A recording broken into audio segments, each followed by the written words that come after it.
Forget a marker, even sugar's risky for him. Ordinary folks making coffee just want no trouble. Holding 3 cups of coffee, Dewan left the diner with glee, watching the police car drive away. The man by the window and Charlotte returning felt deep despair. Thank goodness for that bad luck, buddy. The gas station's big brother has no car, and no one lives here. What a deserted place.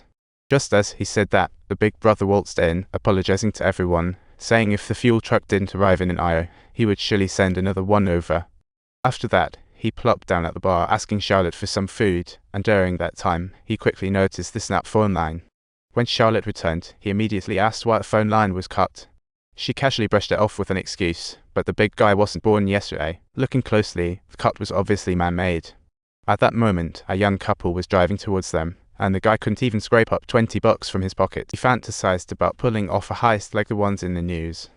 Lost in thought, the car zoomed into the gas station. Little did he know, he recognized the crook's car immediately. Upon closer inspection, the back was banged up, and without hesitation, he grabbed the bat from his own. The news reported that the robbers made off with over $700,000. For him, that was astronomical. Faced with such a tantalizing temptation, the guy completely tuned out his girlfriend's pleas and started banging on the trunk without a second thought. Meanwhile, the big guy thought they just wanted some gas. Same old lines, want gas? Go wait in the diner. So this couple happily walked inside, but aside from that old couple, everyone else in the diner had their own plans. Then suddenly, an Indian guy burst in. He didn't come for gas but was just here for a snack. He also seemed to know Charlotte. They chatted for a moment. Slim walked over and spotted the well-equipped guy right away. He politely asked, learned the Indian's car was topped off with fuel. Just here for a bite, but upon hearing this, Slim hatched a plan.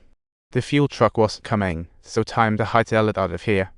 Stealing his car would solve the problem, so he asked Charlotte to get him something to eat. Then he tossed a coin, playing the Song of Doom.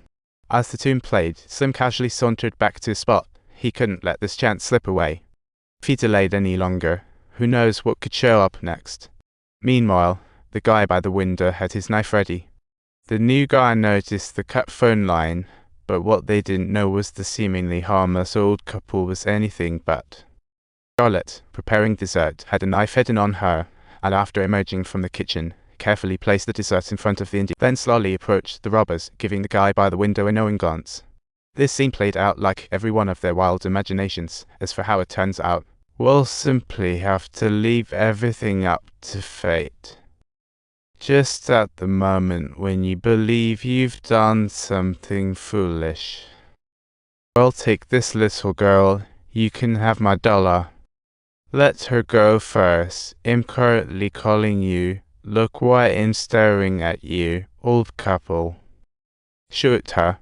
Hit your knife and shoot her, he. Let her go, and we'll send you a friend over there. Now be cool, take it easy. What are you doing? What's going on? Oh my gosh, does anyone have a gun?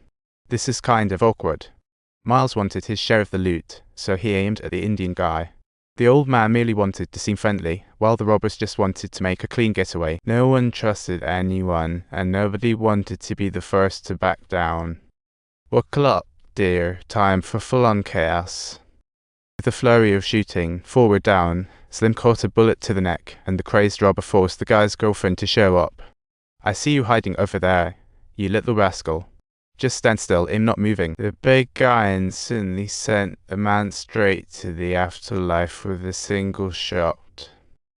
But before he could figure out the whole situation, Slim, who was not completely dead, used up his last bit of strength to knock him back. Just like that, everyone with a weapon went poof. Sensing no sound, the girl stepped out from behind the bar, picked up a gun, and aimed it at the man under the table. Even though everyone was down, the cash was still there. He aimed to pocket the robber's $700. What a plan. You don't want to tell the police? I don't want to tell anyone at all, I promise you. I simply want to trust you. Oh goodness, now I really don't want to face these dangers any longer. Everything is just fine. The most timid man turned out to be the ultimate winner. No one came out clean. To secure absolute safety, he grabbed the old man's gun, planning to end Slim with one shot as he gasped for air. But before he could pull the trigger, Slim was already gone. Finally, the guy stepped out of the diner, pondering how to clean up the mess. After finishing his smoke, he headed to the next room to call the cops.